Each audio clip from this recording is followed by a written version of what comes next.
menurut Bapak itu ini bakal mengganggu pembangunan nasional nggak sih? Oh, pasti mengganggu pembangunan nasional. Tapi juga tergantung kasusnya ya. Kalau tidak kasusnya cakupannya lebih kecil, ya kira-kira ya menggangguannya cuma sebentar lah. Gitu. Ya tergantung kasus dong. Berapa besar area musibah itu? Kalau cuman konflik 5 keluarga yang terus tidak ada hubungannya dengan politik ya gampang. Kalau umpamanya berkaitan dengan masyarakat yang lebih luas lagi ya mengganggu keseimbangan ekonomi, stabilitas ekonomi. Pemerintah bisa tidak dipercaya oleh negara lain untuk menanamkan saham atau modalnya di Indonesia. Terus kalau menyangkut perbedaan ras, ada orang bule yang ditahan atau orang bule yang terkena ya gawat juga. Umpamanya bulenya dari Amerika pasti mau mencampur.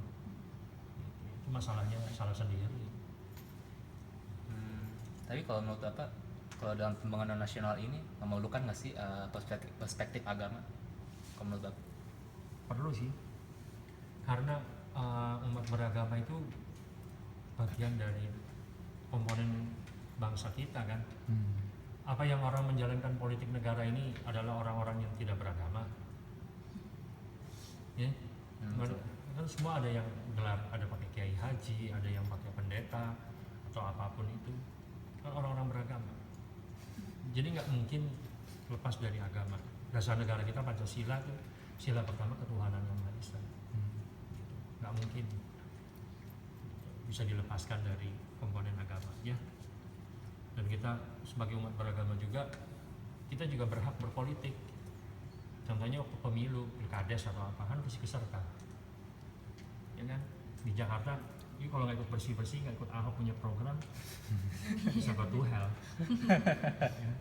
Ya kan kita sebagai warga DKI harus jaga lingkungan DKI, berarti nggak lepas.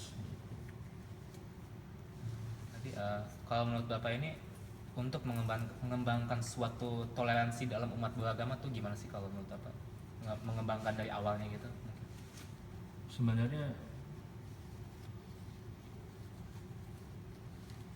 ini agak kompleks, karena masalah ini sudah, kalau tidak bisa diatasi, dihandle, akan menjadi benang kusut.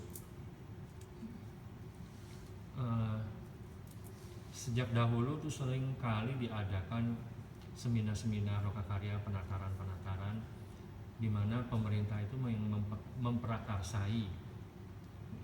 Tapi sekarang ini ada kecenderungan pemerintah mempercayakan semuanya kepada rakyat, kepada bangsa ini, kepada warga negaranya, sehingga nanti kalau rasanya nggak cocok ya pemerintah tinggal cut aja.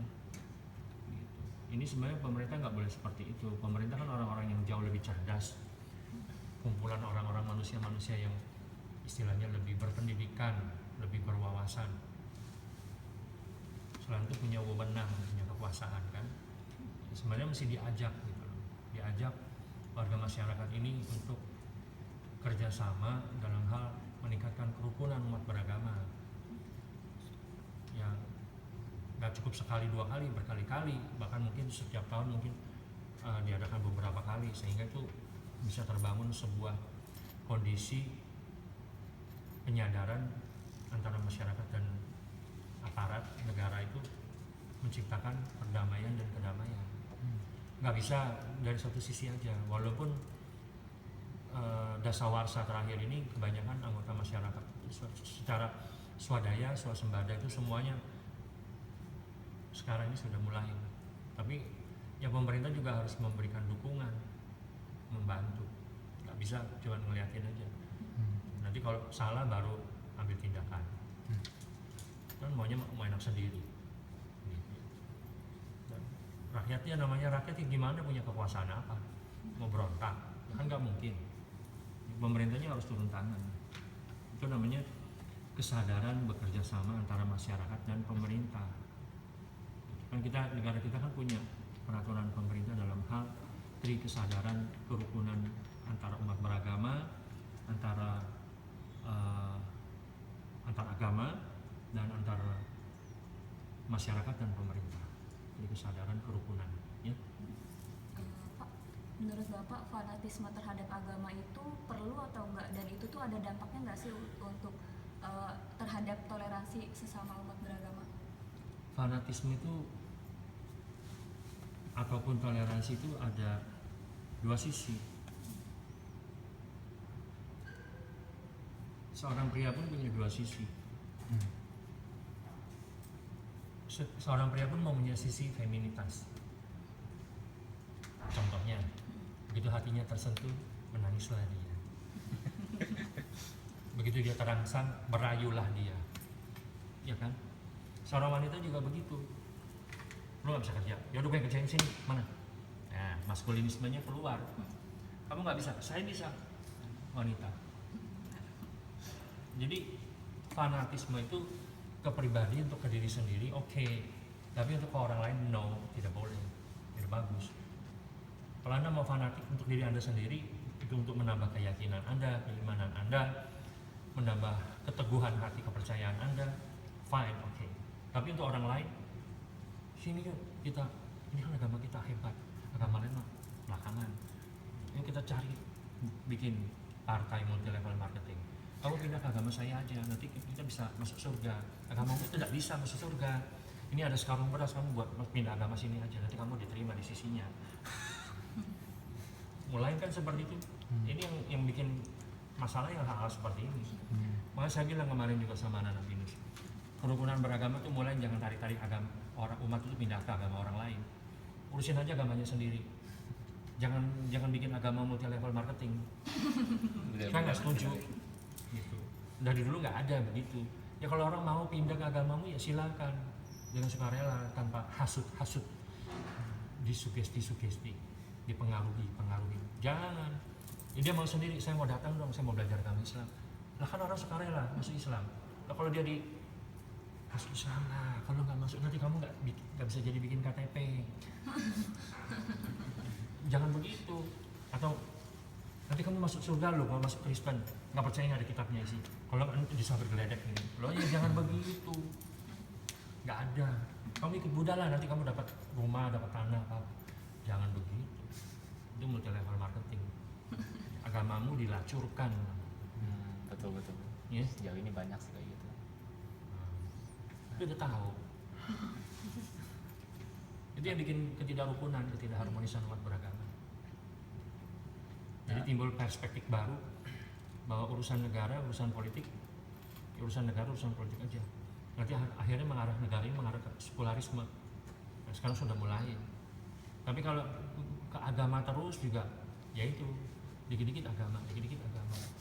Bosan. Tadi belum sholat ya? Kamu nggak puasa ya? Tahu aja. Silakan. Tahu aja dia sih. Gampang kalau mau bilang begitu. Sholat kan nomor 2. Yang pertama apa? Syahadat. Iya benar. Ya, iya kan? Ya tapi nggak berarti terus kalau gitu. Ya orang sholatnya nggak sampai 10 menit kan? Udah kelar. Allah cuma segitu aja kok. Susah. Ya kan? Malas bilangnya malasan. Oke, nextnya. Menurut apa kan orang kenapa sih ya, kalau menurut apa kenapa orang membenci fanatisme, kalau fanatisme itu diakibatkan oleh agama dia itu sendiri gitu? Mungkin menurut apa tuh gimana tuh? Maksudnya apa tuh? Ini kayak kenapa orang membenci fanatisme tetapi fanatisme itu disebabkan oleh agama dia itu sendiri gitu? Agama tidak menyebabkan fanatisme. Fanatisme itu muncul dari masing-masing individunya. Cara pikir. Perspektif Anda sendiri. Ke masalah rasialisme itu, saras itu juga karena individu-individu. Agama tidak mengajarkan. Adanya perang salib, adanya di zaman sahabat Nabi itu peperangan. Itu bukan untuk mengajarkan kepada kita untuk meniru hal itu, karena zamannya berbeda. Gitu. Inti ajarannya adalah tidak seperti itu. Gitu. Jadi kalau kita melihat itu sebagai sesuatu yang harus kita panutin pada masa saat ini, terlalu bodoh. Zaman udah beda, Nen. Ya. Dulu kan mesti begini. Awas Bu ya. Gitu. Kalau sekarang gini aja. Zaman udah beda, nggak bisa disamakan. Kita nggak bisa pukul rata zaman dulu sama zaman sekarang. Jadi kita mempraktekkan ajaran agama yang paling dasar dulu lah, syariat. Apakah kalau ribut itu merupakan bagian dari syariat? Tahu syariat? Beginning start. Anda sebagai pemula kalau begitu langsung fanatik, dasarnya apa? Gitu. Harus bertahap dong. Ya tapi ya agama itu sebenarnya makanan batin ya. Kalau Anda makan KFC itu sehari 3 kali itu masalah fisik. Jadi jangan nanti udah tua, udah sakit baru cari ustadz, cari suhu, cari bante, cari pendeta, cari pastor, tolong dong didoain, udah mau covid nih. Bisa. Iya, lagi masih muda begini beragama, beradab. Nanti kalau udah tua biar udah terbiasa. Bukannya nanti kalau udah tua jadi tua keladi, makin tua makin jadi. Kenyataannya begitu kan?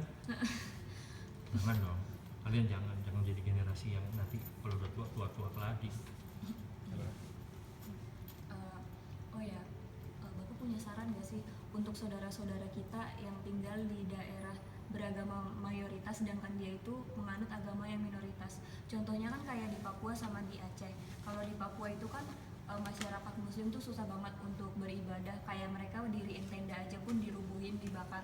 Sedangkan di Aceh itu siswa-siswanya tuh dipaksa untuk mengikuti ajaran agama Islam, kayak dipaksa untuk mengaji, dipaksa untuk memakai hijab dan lain-lain. Menurut Bapak sarannya tuh apa yang bisa dilakukan untuk menolong mereka? Nomor 1, kalau udah nggak tahan pindah aja. Langkah 1000 ya. Misalnya kalau saya bilang ya udah nanti saya tampung aja, waduh emang saya punya penampungan. Manusia ini dari satu sisi kita melihat penderitaan mereka, kita tersentuh. Tapi di satu sisi mereka yang menderita itu hanya semacam class action. Saya susah loh, saya ditindas begini-begini. Lo kalau udah tahu lo ditindas, kenapa nggak cari jalan keluarnya? Kenapa nggak ketemu? Nggak mungkin nggak ketemu. Kalau dia mau cari jalan keluar pasti ketemu, ada aja. Abis saya nggak ada yang biayain, bilang aja gitu, ujung-ujungnya ke duit. Lebih lama, ya kan? Apa di Papua, apa di Aceh? Ya seharusnya kalau rasanya nggak nyaman ya pindah.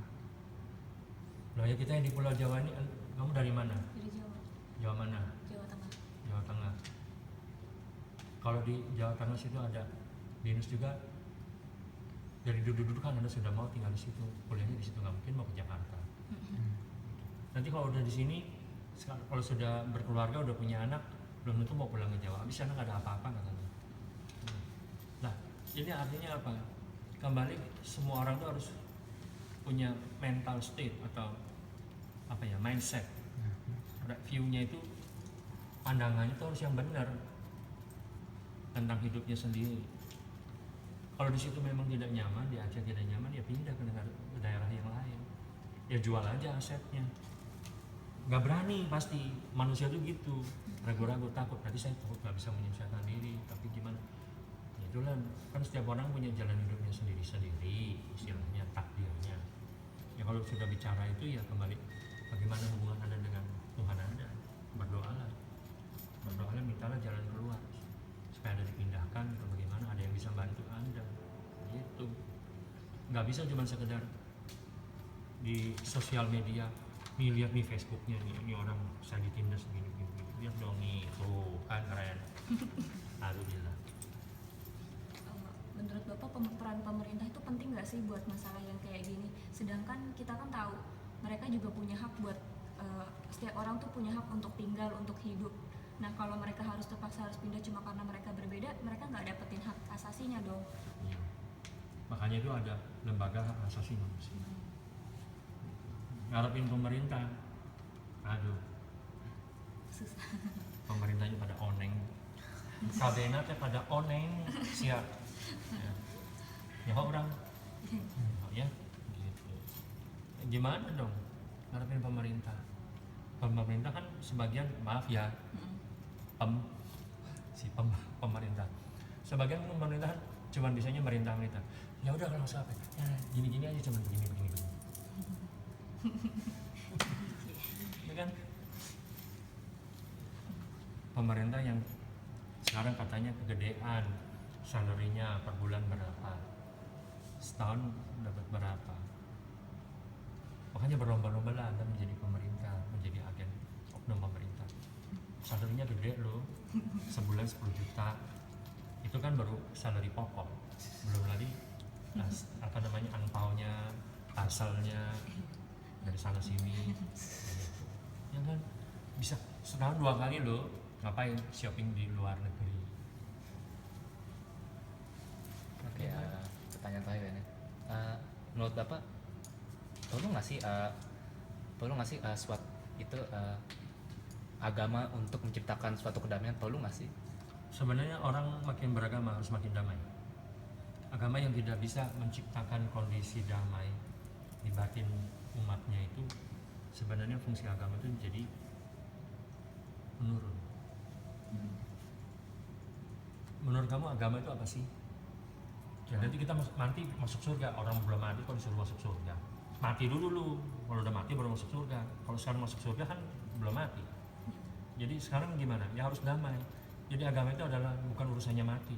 Lagi hidup ini gimana? Ya bisa nggak dengan agama itu menciptakan kerukunan? Fungsinya adanya agama di dunia ini diciptakan itu untuk itu, kedamaian batin, kedamaian hidup, kesejahteraan. Orang makin beragama harusnya makin damai, makin tenang, makin peace, makin harmonis gitu. Kalau agama itu nggak bisa menciptakan itu, ya bukan agama namanya, kebalikannya, agama baru kali. Apa ya diterima oleh masyarakat kita. Itu aja. Ada lagi yang mau terakhir tanya teman-teman? Makasih ya Pak udah Udah. dikasih waktu Nggak berasa. wawancara. Ya, masih banyak Bapak.